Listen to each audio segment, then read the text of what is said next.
Identity. Dr. R. Malik asks Malcolm Rivers about his mum. Rivers' mum was a whore, locking him in motel rooms while she worked.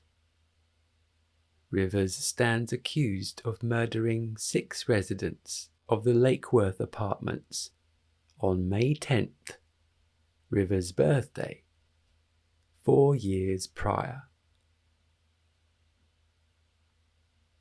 Assistant District Attorney Greg tells District Attorney Gary there's a midnight hearing in the Rivers case. The defense found a diary misfiled in evidence. It's a stormy night.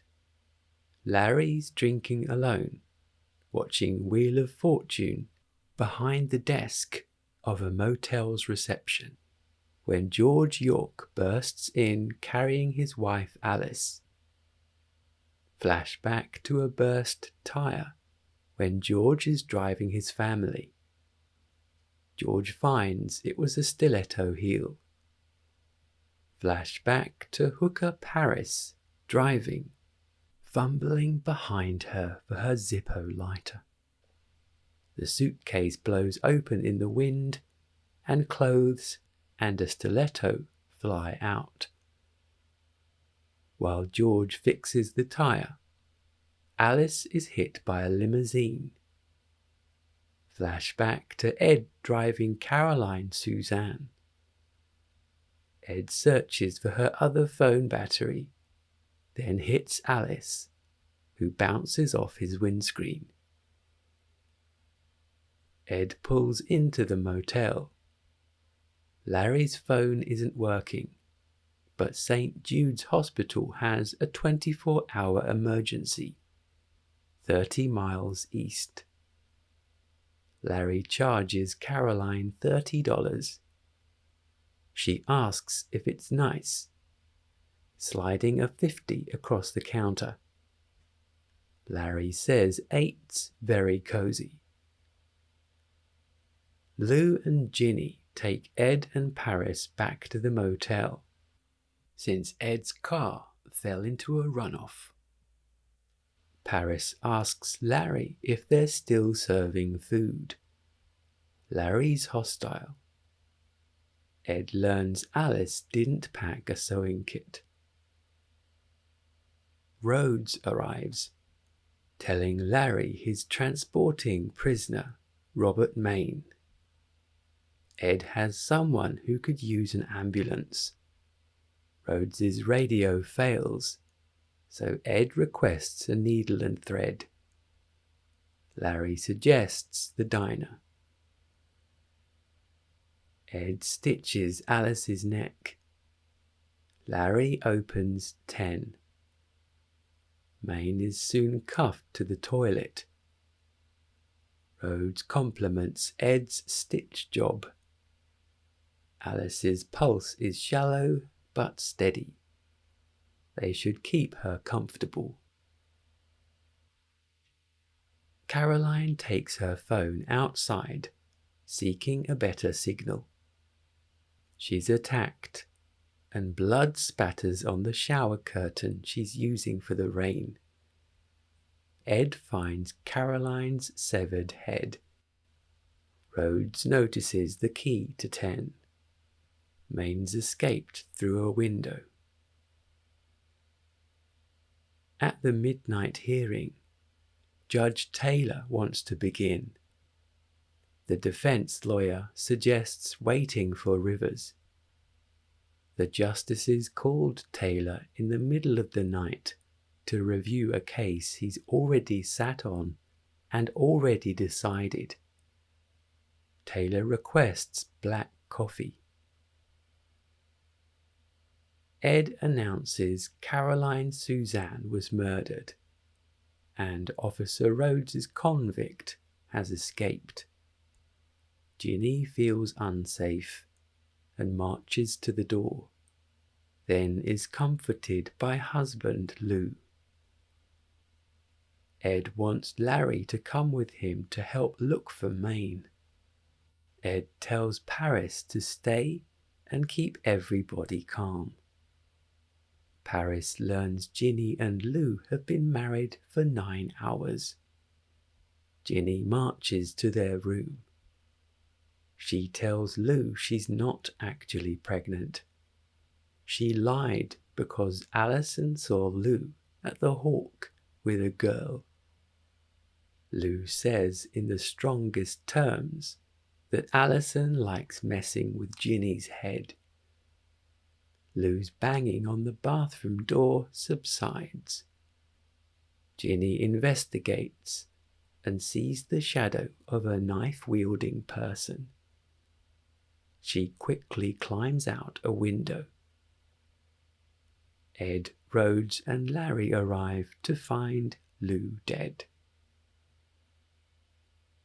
Maine gains entry through a random window and bizarrely sees the motel he just escaped from.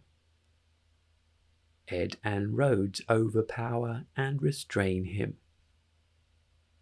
Larry should watch Maine. Paris should watch Ginny. Larry isn't comfortable with guard duty, although Maine's unconscious and tied to a post. Paris returns to her luggage. Ed asks what she's doing. She asks him the same. He's taking evidence photos. Paris says he doesn't need to. There's an active duty cop outside. Ed says Rhodes just lost a convicted killer. Paris asks when Ed was born. Ed says May. Paris says Taurus, same as her. Ed was a cop in Los Angeles. There was a jumper. Pregnant, AIDS infected, strung out. One of the doomed. Ed was trained to be optimistic, but he couldn't think of one optimistic thing to say. So she spread her arms and jumped. It badly affected Ed, so he filed for medical. He notices room key 9 in Lou's hands. Ed asks Rhodes where the key from Caroline is. Then Rhodes discovers Maine dead, a baseball bat deep in his throat. While acknowledging it's his bat, Larry pleads innocence. Rhodes finds room key 8 and asks if it's Larry's. Larry accidentally drops a box containing cash and Caroline's Gucci wallet. He admits he took the wallet, but only after Caroline died. Larry immediately has a knife to Paris's throat. She elbows him. They tussle, and a frozen corpse falls onto her. Larry starts driving off in a truck, but accidentally kills George. The court refused Rivers' insanity plea. In 1986, the Supreme Court ruled that states cannot execute a person who does not understand why he's being put to death. Rivers' diaries contain entries made just before the murders, exhibiting spectacular changes in handwriting style, tone, point of view. They're the private thoughts of several different people. There's no universally efficacious treatment for dissociative identity disorder. One attempts to move the patient towards integration, a folding of their fractured psyche. Larry's restrained, but gives his story. He went to Vegas the month before and lost everything. The motel was deserted, so he walked into the office and saw the manager dead. Then a salesman asked for a room. Larry took the 30 and gave him a room. He put the body in the freezer until family or someone else came along. No one came, just more guests. So Larry checked them in too. Paris and Ed say Larry's story's so unbelievable it might be true. Ginny says 100 years ago the government moved some Indians there.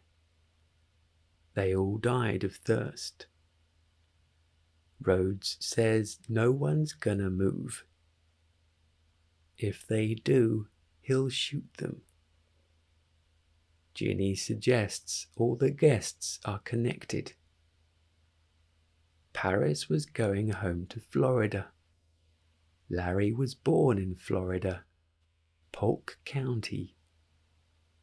Paris was born there. She asks which town.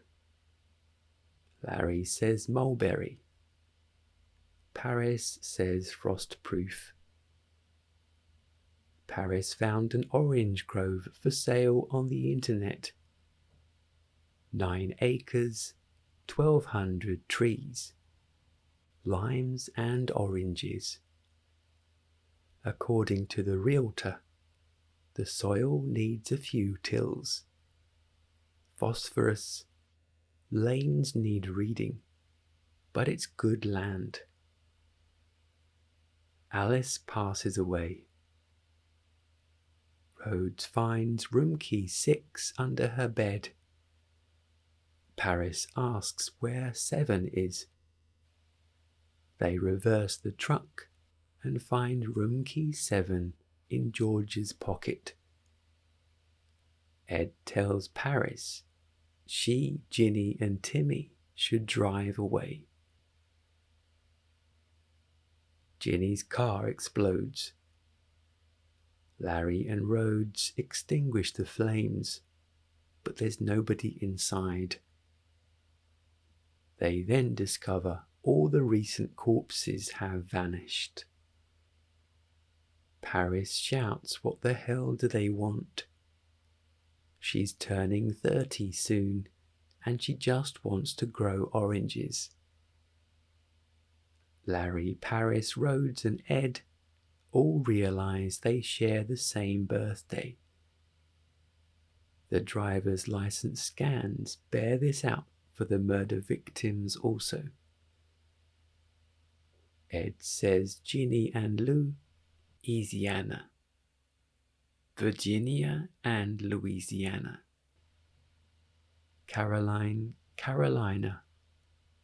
Paris, Nevada. George, York. Larry, Washington. Rhodes, Rhode Island.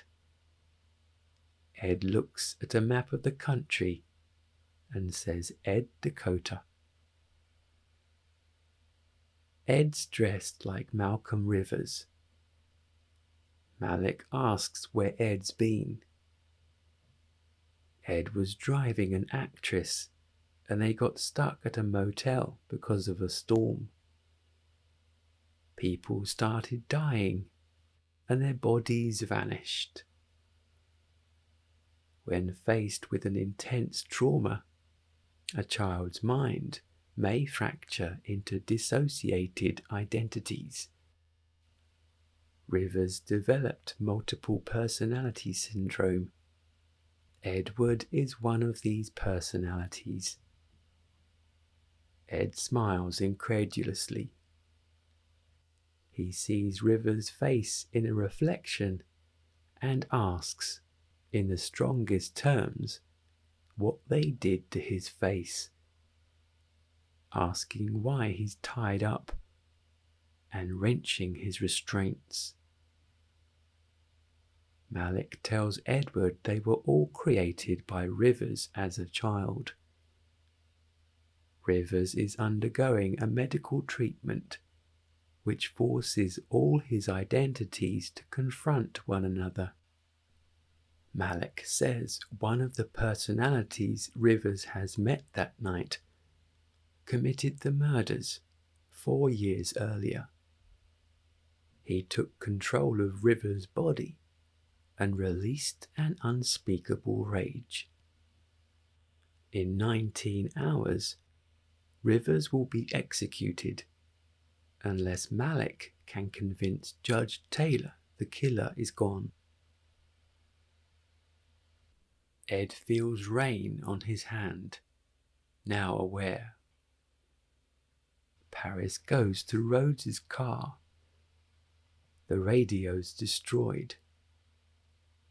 She finds a mugshot of Rhodes and a mugshot of Maine.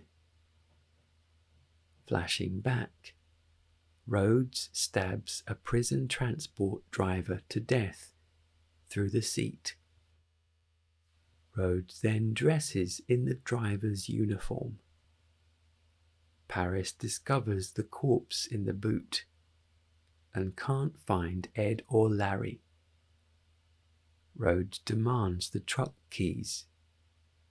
Larry knocks Rhodes to the ground and says they should leave. Paris says Ed has the keys.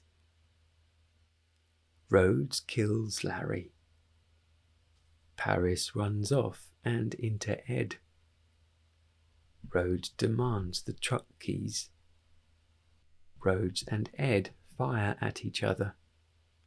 Ed soon kills Rhodes. A dying Ed tells Paris he saw her in an orange grove. Next morning, Paris is driving. Rivers is tranquil. Rivers' body committed the murders, but the person inside did not. The destruction of 10 identities happened in the past few hours. 9 innocent, 1 guilty. The violence in Rivers is nullified. It's the recommendation of the court that Rivers' execution be stayed. Rivers will be transferred to state psychiatric services under the care of Dr. Malik. Paris drives through orange groves. She starts tilling the earth and finds room key 1. Timmy is scowling behind her. Rivers is twitchy. Timmy was responsible for all the murders at the motel. Malik asks Rivers what's wrong. Timmy impatiently smacks his hand with a garden tool. He says whores don't get a second chance. Timmy attacks Paris and Rivers strangles Malik, attacking the driver next. As I was going up the stair, I met a man who wasn't there. He wasn't there again today. I wish he'd go away. Starring John Cusack, Ray Liotta, Amanda Peet, rated 15, directed by James Mangold, released in the UK 2003, runtime 1 hour 30 minutes.